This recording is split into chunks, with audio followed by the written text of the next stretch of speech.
Guys, today we are going to paint Leroy Brown, my bulldog. It's bizarre to me that I have painted a million dogs, not a million, but I mean a lot of dogs, and I've painted so many different animals, but I have never painted Leroy Brown. So I'm going to try to watercolor, and I'm going to try to do a quick-ish watercolor. It's small, and I'm just going to try to, I think I never tried to paint him before because I just felt like I couldn't capture his like true cuteness. So I'm just going to do it, and let's just see what happens. We're going to just see what happens, okay? And for any of you who are always wondering why I have this weird like sideways deer and fox in my background, it's an oil painting that I started that I just haven't finished. So, I mean, if you're an artist and you don't have things that are started and not finished, I mean, who even are you? Okay, let's go. The spectacles are on, and now that I'm looking at my palette and I'm looking at painting Leroy Brown, I'm kind of thinking, what if I paint him colorful instead of the colors he actually is? Let's give it a shot. I mean, what's the worst that could happen? Okay, so we are starting out painting Leroy Brown with a pencil sketch, and then I'm just choosing a bright, colorful pigment for each of the different values of brown or cream or black, gray in the reference photo of Leroy Brown. And then I'll just assign, every time I see that value in my reference photo, I'll try to use that same value in my painting. And I'm trying to, where he's lighter color or warmer, I'm going to try to use warmer, colorful choices.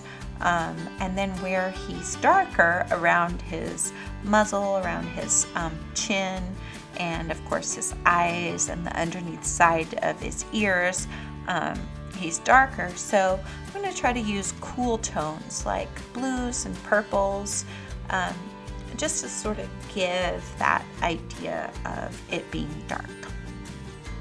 And it gives that shadow in between all of his wrinkles. So then here I decided, okay, I'm going to use a darker color for the shadow there. And then I was like, you know what? There's no way to get that deep contrast of his nose and his eyes without using black. So I had to pivot a little bit, and I decided to lay in some black just for his eyes and his nose, so that you could really see the distinction there, and so that they would pop out. But I'm still trying on his chin to use grays and deep purples and deep blues, just to create those shadows. And Leroy Brown is one of those dogs that has kind of natural eyeliner.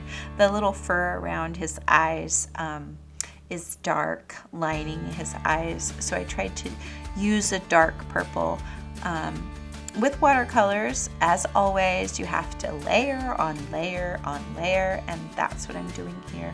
And I've chosen for his lightest areas to use that sparkly pink. All of the colors that I'm choosing outside of the black, obviously, are from the metallic section of this palette, which is so fun.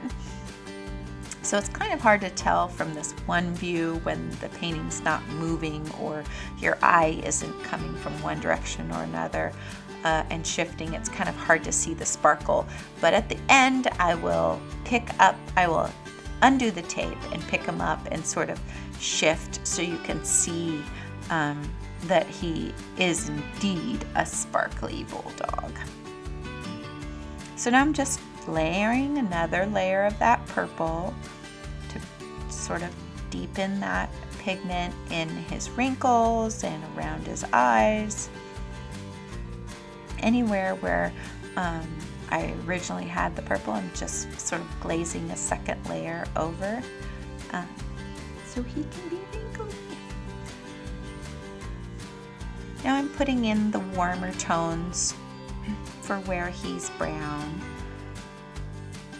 I wanted to make sure that I put some yellow and that beautiful copper in there along with the pink and the light blue, of course.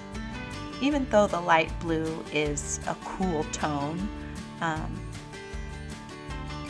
used it for like one of the lighter areas.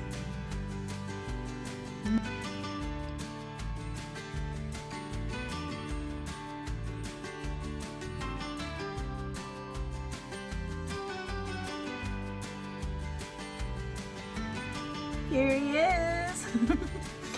Leroy Brown. There he is. I tried something different using warm and cool tone colors, and I used all metallic paints.